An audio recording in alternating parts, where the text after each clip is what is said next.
지난주에 저희는 예수님의 권세와 능력에 관한 말씀을 들었습니다. 나사렛 회당에서 사역을 시작하시려고 하시다가 쫓겨나셔서 가버나움 땅, 전혀 계획이 없었던 새로운 땅에서 예수님이 사역을 시작하셨을 때 예수님의 권세와 능력이 나타났다고 했습니다. 저는 그 본문을 보면서 이 구리 땅이, 이 교문동, 우리 교회 터전이 가버나움 땅이 됐으면 좋겠다. 그런 꿈을 꿨어요. 이곳에 여러분들이 예수님의 권세와 능력을 나타내는, 예수님이 얼마나 위대하신지를 여러분이 나타내는, 여러분의 입술로 삶으로 증거하는, 여러분들이 기도할 때 귀신이 나가고 여러분들이 기도할 때 질병이 치유되는 예수님의 통로가 되는, 저는 우리 교회가 그런 터전이 될 줄로 믿습니다. 그래서 이 땅의 사람들이 회복이 되고 주께로 돌아오는 예수님의 권세와 능력, 여러분 사모하시게 되시기를 축복합니다. 이번 금요일 날도 많이 나오시고 정말 위대한 주님의 능력, 주일날 새벽기도, 수요예배, 구역예배, 언제 어디서든지 여러분들 예수님의 권세와 능력을 사모하고 또 나타내시기를 축복합니다. 오늘은 우리가 너무나 잘 아는 예수님이 제자를 부르시는 그런 아름다운 광경입니다. 하나님 혼자 일하지 않고 파트너를 꼭 찾으세요. 예수님은 혼자 일하실 수 있지만 제자를 부르셨어요. 사람을 찾아 다니셨어요. 그리고 그 사람들을 집중으로 세우셨어요. 그 12명이 120명, 500명, 3,000명, 5,000명, 2만 명 이렇게 됐다고 했습니다. 한 사람 앞에 예수님의 생명이 들어가면 그 사람은 가만히 있지 못하고 다른 생명을 낳기 시작해요. 영향력을 끼치기 시작해요. 주님은 사람에게 집중하셨습니다. 그리고 사람을 세우셨어요. 제자들을 찾아가셨습니다. 오라 그러지 않았어요. 찾아가셨어요. 오늘 예수님은 이곳에 찾아오신 줄로 믿습니다. 그리고 여러분들을 부르실 거예요. 나를 향한 부르심, 예수님이 나를 찾아오시는 그 감격적인 현장으로 우리가 함께 갔으면 좋겠습니다. 주님이 제자를 부르셨습니다. 1절로 3절입니다. 시작. 무리가 몰려와서 하나님의 말씀을 들을새 예수는 서서 호숫가에 배 두 척이 있는 것을 보시니 어부들은 배에서 나와서 그물을 씻는지라. 예수께서 한 배에 오르시니 그 배는 육지에서 조금 떼기를 청하시고 앉으사 배에서 무리를 가르치시더니. 모니터 조금만 올려주십시오.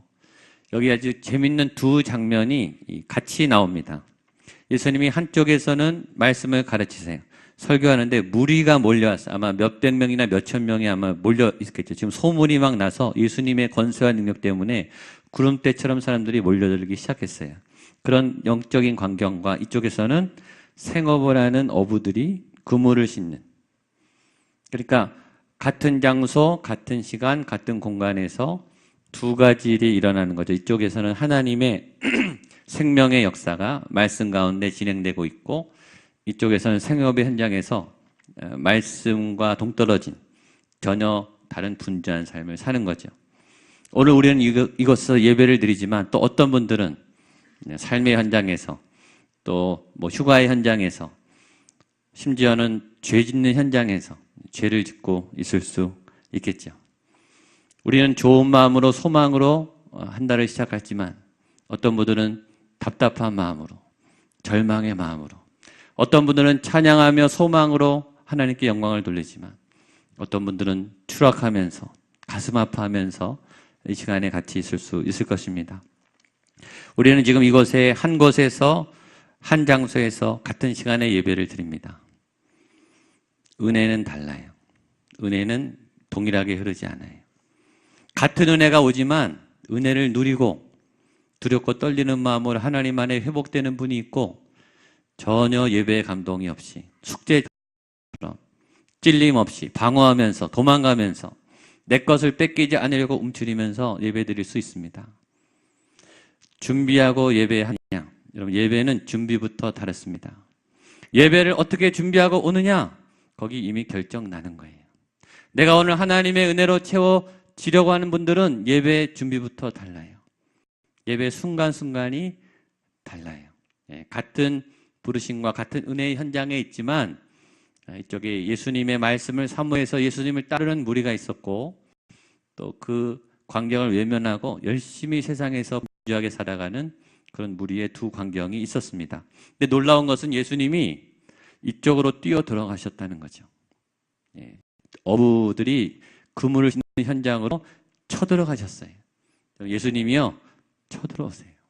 여러분들의 분주한 삶의 현장, 정신없는 삶의 현장, 우리가 교회에서도 하나님을 만나지만 일하다가, 사회에서 길 걷다가, 어떤 생각을 하다가, 고민에 빠졌다가, 울부짖다가 하고 예수님을 만날 때가 있어요. 순간 예수님이 쳐들어오시는 거죠. 우리의 삶의 현장으로 주님이 뛰어 들어오셨습니다. 왜 그쪽으로 가셨을까? 그것은 주님의 선택이에요. 왜 나를 선택하셨을까? 왜 나를 빼고 저 사람을 선택하셨을까? 그건 주님의 주권이죠. 이 마가복음에 보면 주님이 제자를 선택하신 이유와 기준이 있습니다. 마가복음 3장 13절로 15절입니다. 시작. 또 산에 오르사 나온지라 이에 12를 세우셨으니 이는 자기와 함께 하시고 또 보내사 전도도 하며 귀신을 내쫓는 권능도 가지게 하려.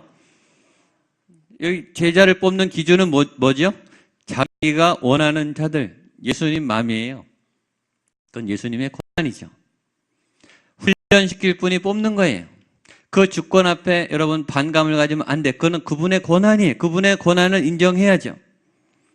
그리고 선택을 받은 사람들은 은혜로 받은 거죠. 우리는 먼저 믿었어요. 지금 주님을 이미 알고 있어요. 왜 나 같은 사람을 믿게 했습니까? 우리는 감사할 뿐이에요. 주님은 초대하세요. 그리고 찾아오세요. 그런데 우리는 거절할 수 있죠. 우리는 외면할 수 있어요. 부르심과 초대는 주님의 선택입니다. 주님이 선택해서 찾아오시고 응답과 반응은 우리의 선택이에요. 그건 우리의 책임이죠. 우리가 따라가느냐 아니냐는 우리가 결정하는 거예요. 저는 여러분들이 한 분도 예외 없이 주님의 부르심에 응답받기를 원합니다. 그리고 여기 나온 제자를 뽑으신 첫 번째 목적은 일시키기 위함이 아니라 자기와 함께 있게 하시고, 여러분들을 부려먹기 위해서, 여러분들에게 사역을 시키기 위해서 주님이 부르신 게 아니고 여러분들과 함께 하고 싶어서, 부모님이 자녀와 함께 하는 게 목적이죠. 같이 있으면 그냥 행복하듯이 예수님이 우리와 함께 있으면 좋으시니까, 우리도 좋으니까 그 첫 번째 목적이 하나님이 영광을 받으시기 위해서, 하나님이 우리와 친밀히 교제하기 위해서 에덴에 하나님의 사람들을 창조하셨어요. 그 지은 바 목적대로. 여러분, 일하기 위해서 교회에 온 게 아닙니다. 사역하려고 교회에 온 게 아니라 예수님을 만나고 그분과 같이 살려고, 결혼하려고 한 거예요. 혼돈하지 말기를 바랍니다. 마르다보다 마리아가 더 중요해요. 교회 노예처럼 사역만 하는 분들이 있어요. 사역을 어떻게 잘할까 고민하다가 예수님을 놓치는 분들이 많아요. 사역은 두 번째예요. 예수님이 먼저예요. 그분을 만나고 있는가? 그분을 만나고 있지 않고 사역하는 분들은 사역을 다 내려놓는 거예요. 사역이 의미가 없어요. 예수님을 만나지 않은 사역이 무슨 의미가 있습니까? 예수님 없는 예배는 무슨 의미가 있어요? 숙제하러 오신 게 아니잖아요. 얼굴 도장 찍으러 온 게 아니시라면 예수님을 만나는 것이 목적입니다. 그런데 그 예수님이 그 부르심에는 예수님의 모험이 있어요. 왜냐하면 다가가는 일은 거절당할 수 있거든요. 초대했는데 안 오면요, 우리는 기분이 상해요. 그러니까 초대하는 사람은 거절될 걸 각오하고 가는 거죠. 그러니까 늘 사랑이 많은 사람이, 먼저 준비한 사람이 초대하게 되는 거예요. 항상 사랑이 많은 분이 다쳐요. 많이 사랑한 사람이 끌려다녀요. 사랑이 많으니까. 부모님은 그래서 자녀들에게 끌려다녀요. 부모들은 자녀들에게 거절을 많이 당하죠. 부모들은 100% 환영이죠. 자녀들이 언제 어디서든 부모를 부르면 기꺼이 달려가요. 자녀들은 항상 우리를 반기지는 않아요. 그러니까 부모는 상처받죠. 리더들은 우리 팔로워들에게 상처를 받아요. 제가 광고라고 초대하지만 반응이 없을 수 있죠. 나는 못한다, 나는 안 한다, 그럴 때는 상처받죠. 하나님이 여러분들을 초대하세요. 하나님은 많은 상처를 받으셨을 거예요. 우리가 수없이 거절했죠. 그래도 하나님은 포기하지 않으시죠. 먼저 사랑이 많았기 때문에, 먼저 품었기 때문에 주님은 다가오십니다. 그리고 그 주님의 부르심에 제자들은 순종했습니다. 4절 7절입니다. 시작. 말씀을 마치시고 시몬에게 이르시되 깊은 데로 가서 그물을 내려 고기를 잡으라. 시몬이 대답하여 이르되 선생님, 우리들이 밤이 새도록 수고하였으되 말씀에 의지하여 내가 그물을 내리리다 하고, 그렇게 하니 고기를 잡은 것이 심히 많아 그물이 찢어지는지라. 이에 다른 배에 있는 동무에게 손짓하여 와서 도와달라 하니 그들이 와서 두 배의 채움에 잠기게 되었더라. 예수님이 그 배에 쳐들어가셔서 제일 먼저 한 일은 고기를 잡게 한 일이 아니고 말씀을 가르친 거예요. 이게 항상 먼저예요. 말씀이 먼저입니다. 그 말씀을 듣고 베드로가 엎드린 거예요. 그 말씀 앞에 무릎 꿇은 거예요. 그 말씀을 의지하여 순종한 거예요. 그러니까 말씀이 베이스예요. 말씀이 이 안에 있어야 말씀을 듣고 우리가 믿음으로 하나님을 만나는 거예요. 이 말씀의 베이스 없이 사역하고 말씀의 베이스 없이 예배하면 부작용이 나요. 여러분 안에 이 말씀이 시작돼야 되는 거예요. 말씀이 시작하는, 말씀으로부터 믿음이 올라오는, 말씀에 근거한 믿음, 여러분의 근거한 믿음, 그냥 모험하는 믿음이 아니고 말씀에 근거한 믿음이 진짜 믿음인 거죠. 그런데 예수님이 그 가르친 다음에 뭐라 그랬냐면 깊은 데로 가서 그물을 내려 고기를 잡아라, 이런 말을 했어요. 당시의 상황으로 보면 이거는 좀 엉뚱한 말이죠. 예수님은 선생님의 율법 교사, 당시의 사람의 인식으로는 토라를 읽으셨고 말씀을 가르쳤죠. 율법 선생님이 고기 잡는 일은 모르는 비전문가예요. 그런데 고기 잡는 그 전문가들 앞에 놓고 고기를 저쪽 가서 잡으라는 거예요. 그물을 내리라는 거예요. 이거는 마치 수학 교수님이 전문 셰프 와서 고기를 이렇게 써십시오, 양념을 이렇게 하십시오, 이거랑 똑같은 거예요. 그 셰프가 얼마나 기분 나쁘겠어요. 그렇죠? 이 성악하는 이 음악 전공자가 도예 전문가한테 가서 도자기를 이렇게 구십시오, 이거는 침범해서는 안 될 영역을 침범하는 비상식적인 교훈인 거예요. 거기다가 이 제자들은 지금 상황이 그물을 내리기 힘든 상황인 거예요. 깊은 데 가서 그물을 내릴 수 없는, 왜냐하면 첫 번째, 밤이 맞도록 수고했어요. 충분히 해봤어요. 한 번인가 아니에요. 밤새도록 그물을 내려봤어요. 두 번째, 충분한 좌절을 맛봤어요. 내릴 때마다 실패했어요. 아무 고기가 안 잡혔어요. 여러분, 절망이 우리를 얼마나 무너지게 합니까? 한 번 해봤어요. 무너졌어요. 다시는 안 일어나는 분도 있어요. 두 번 해봤어요. 세 번 해봤어요. 네 번, 다섯 번 안 돼요. 아, 안 되는구나. 끝났구나. 끝내야 되겠구나. 다시는 일어나기 힘들어요. 절망이 우리를 얼마나 힘들게 합니까? 세 번째, 그물을 싣고 있어요. 게임 오버예요. 작업 종료입니다. 저는 고기를 이렇게 그물을 내려본 적이 없는데 참고자를 보니까 어부가 그물 한 번 내리는데 몇 시간 걸리고 그물 한 번 올리는데 씻는데 몇 시간 걸린대요. 그러니까 이미 밤새 일을 하고 그물을 지금 몇 시간 다 씻어서 이제 자려고 하는 거예요. 그들은 전문가였어요. 예수님은 가르치는 선생님이었고 전직은 목수였어요. 그러니까 제자들은 이 말씀에 순종하지 않아도 될 충분한 이유와 변명과 핑계가 있었다는 것이죠. 저와 여러분은 주님께 순종하지 않아도 될 만한 충분한 명분을 갖고 있어요. 우리는 주님한테 이렇게 물어요. 주님, 내 사정을 아세요? 내가 얼마나 해봤는지 아세요? 내가 얼마나 힘들었는지 아시냐고요. 우리는 주님을 신뢰하지 못할 때 내가 더 전문가라고 생각해요. 내가 충분한 실패와 좌절에 대한 생각을 주님이 모를 거라고 생각해요. 그런데 베드로는 그럼에도 불구하고 순종했다는 거예요. 그게 순종이에요. 여기서 우리는 순종이 뭔지를 배웁니다. 앞에 나온 불순종할 수 있는 타당한 이유를 거스르는 게 순종이에요. 첫 번째, 실패와 좌절과 절망의 경험을 이겨내는 게 순종이에요. 나는 다 해봤어요. 안 돼요. 내 전문성을 가지고 내 총력을 가지고 해봤는데 안 됐어요. 몇 번 했는데 안 됐는데 주님이 하라 그러면 해보는 거예요. 내 절망을 극복하는 거예요. 내가 이미 접어놓은 내가 이미 끝냈다고 말했던 그 사건을 다시 일으키는 거예요. 두 번째, 육체의 피곤을 이기는 거예요. 얼마나 피곤하겠습니까? 밤새 일했어요. 막 쓰러질 것 같지 않았겠습니까? 육체의 이 본성을 이기는 것. 지치고 힘들고 쉬고 싶으나 다시 일어나 그물을 던지는 겁니다. 세 번째, 내 자존심을 꺾는 거죠. 내가 더 전문가예요. 내가 더 잘 알아요. 갈릴리 바다의 구석구석을 내가 수십 년 동안 살아왔던 전문가인데 저 비전문가가 말하는 그 예수님의 말씀에 대해서 신뢰할 수 없을 것 같은 그분의 말을 믿고 내 자존심을 꺾는 거예요. 그분이 더 잘 안다는 거죠. 그분의 말씀을 믿을 만하다라는 거죠. 네 번째, 내 경험과 지식을 꺾는 거예요. 이게 순종이에요. 우리는 내가 할 수 있는 순종만 해요. 그건 순종이 아니죠. 순종이란 할 수 없을 때 하는 게 순종이에요. 하고 싶지 않을 때 하는 게 순종이에요. 하고 싶어서 하는 게 무슨 순종입니까? 좋아서 하는 거죠. 할 수 있는 걸 하는 게 무슨 순종입니까? 그건 안 하는 사람, 안 믿는 사람도 다 해요. 순종은 못하는 걸 하는 거예요. 하고 싶지 않은 걸 하는 거예요. 주님이 제자들의 피곤함을 몰랐을까요? 우린 여기서 상처받아요. 주님이 나를 모른다 이거죠.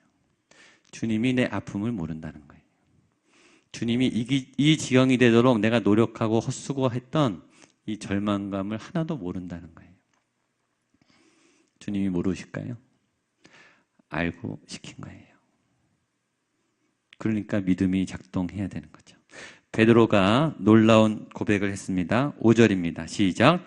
시몬이 대답하여 이르되 선생님 우리들이 밤이 새도록 수고하였으되 잡은 것이 말씀에 의지하여 내가 그물을 내리이다. 중요한 말씀을 했죠. 한번 따라서요. 말씀에 의지하여 그물을 내리겠습니다. 아멘. 이제는 그냥 그물을 내린 거는 내 경험에 내린 거고 이제는 뭐에 의지해서? 말씀에 의지해서 그물을 내렸다는 거. 이게 천지차이예요. 말씀에 의지해서 결정하세요. 말씀에 의지해서 사람을 만나세요. 말씀을 따라서 결정하세요. 다릅니다. 하나님을 따라가는가? 내 경험과 습관을 따라가는가? 분기점이 있습니다. 말씀을 따라가면 어떻게 되는가? 찢어질 만큼 고기가 잡히기 시작했어요. 이게 믿음의 열매이죠. 그럼에도 불구하고 말씀에 의지하여 그물을 내릴 때 어마어마한 수확을 하는, 여러분 이게 오늘 주신 말씀입니다. 10월 첫 주에 주신 말씀입니다. 여러분의 삶의 10월 달에 이런 열매와 응답이 분명히 나타날 줄로 믿습니다. 분명히 있을 거예요. 10월 달에 이 수확을 하는 분이 분명히 있을 거예요. 셋째, 그러자 이상한 일을 베드로가 해요. 주님 앞에 무릎을 꿇었습니다. 8절입니다. 시작. 시몬 베드로가 이를 보고 예수의 무릎 앞에 엎드려 이르되 주여 나를 떠나소서 나는, 이것도 새로운 상황이 생긴 거예요. 계속 새로운 반전이죠. 예수님이 말씀을 듣던 사람들에게 뛰어들어가서 이 배로 들어가시고 전문가들에게 난데없이 고기를 잡으러 가고, 고기를 잡았는데 갑자기 베드로가 자기가 무릎 꿇고 나를 떠나라고 말하고. 객관적으로 보시죠. 베드로가 뭘 잘못했습니까? 그래서 베드로가 잘못한 게 있나요? 베드로는 잘했어요. 놀라운 믿음을 보여줬고 믿음의 열매를 추수해서 기뻐해야 되잖아요. 그렇죠? 야, 이런 일이, 야, 이런 능력이, 야, 이런 횡재가. 기뻐해야 될 베드로는 하나도 기쁘지 않고 어떻게 하냐면 무릎 꿇어 나는 죄인입니다. 나를 떠나소서. 왜 그랬을까요? 이 비밀을 이해하셔야 돼요. 경외하는 거죠. 예배하는 거죠. 경외란 나랑 너무나 차이가 나서 내가 따라갈 수 없고 범접할 수 없는 그런 대상을 만났을 때 나타나는 현상이 너무 무서운 거죠. 그분이 너무 큰 거예요. 그러니까 이 결과, 고기가 중요한 게 아니라 그분을 만난 것 앞에 지금 내가 쪼그라든 거예요. 너무 두렵고 떨리는 마음으로 엎드렸습니다. 그리고 뭐라고 말하냐면 나는 죄인입니다. 그 현상을 보고 베드로가 자기를 본 거예요. 그 큰 분을 앞에 자기를 비춘 거예요. 그리고 자기는 너무 큰 죄인이라는 것을 깨닫게 된 거죠. 이게 영적 깨달음이죠. 우리는요, 고기 많이 잡힌 거에 정신이 팔려 있어요. 그 고기가 중요한 게 아니고 그 예수님 때문에 정확한 나를 보는 게 더 중요한 거예요. 오늘 예배 때 정확한 저와 여러분을 만나게 되기를 바랍니다. 빛이 조명이 세지면요, 지저분한 게 보이기 시작해요. 여기 조명을 완전히 밝게 하면요, 먼지 다 보일 겁니다. 연예인들이 요새 HD TV 시대에 조명이 비치면 이 피부 트러블 때문에 고민이 굉장히 많다 그러더라고요. 그러나 포장하고 이 편집할 때 이게 잘 하면은 가려집니다.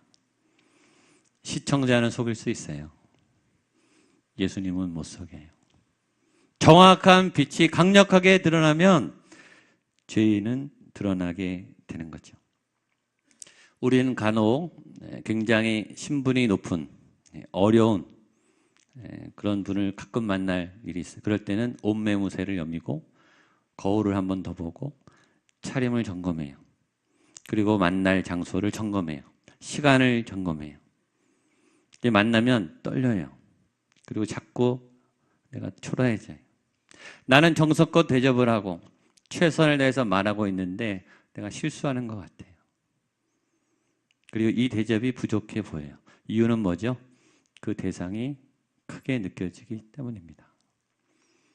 그 대상이 크면 클수록 나는 점점 초라함을 느끼게 됩니다. 비행기를 타보면 사람이 안 보여요. 큰 빌딩들도 장난감 같이 보입니다. 큰 산맥들도 저 발 아래 보여요. 시야가 한눈에 들어오죠. 그래서 우리는 알아요. 이 지구가 얼마나 크고 이 대자연의 웅대함은 얼마나 위대한가. 그것에 비한 인간은 얼마나 작고 초라한 존재인가. 근데 그 어마어마한 지구도 우주로 나가면 점도 안 보여요. 크기는 상대적인 거죠. 더 크고 위대한 존재를 만나면 만날수록 우리의 실존은 작고 초라해지기 마련이에요. 우리는 우리를 알거든요. 그러니까 우리보다 더 큰 사람, 능력이 많은 사람, 인격이 훌륭한 사람, 더 예쁜 사람은 우리가 알아요. 잘생긴 사람 앞에 기가 죽어요. 키 큰 사람 앞에 기가 죽는 이유는 우리가 우리의 실존을 알기 때문에 우리가 움츠러드는 거예요. 베드로가요, 진짜 예수님을 만난 거예요. 하나님의 위대함을 본 거예요. 그랬더니 완전 쪼그라드는 거예요. 자신의 진짜 정체가 다 탄로 난 거예요. 고개를 들 수가 없어요. 어떻게 고개를 듭니까?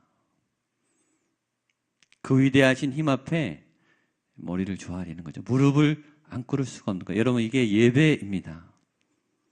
예배는 이렇게 드리는 거예요. 하나님을 경외하는 자가 예배를 제대로 드리는 거예요. 고개를 들 수 없고 눈물만 나고 너무 부끄럽고 그냥 감사하고, 그것이 경외예요. 지금 베드로가 예수님을 예배하기 시작했어요. 근데 은혜는 뭐냐면요, 그 큰 분이 베드로를 찾아왔다는 거예요. 베드로의 이름을 아신다는 거죠. 오늘 그 하나님을 저와 여러분이 만났으면 좋겠습니다. 9절 10절입니다. 시작.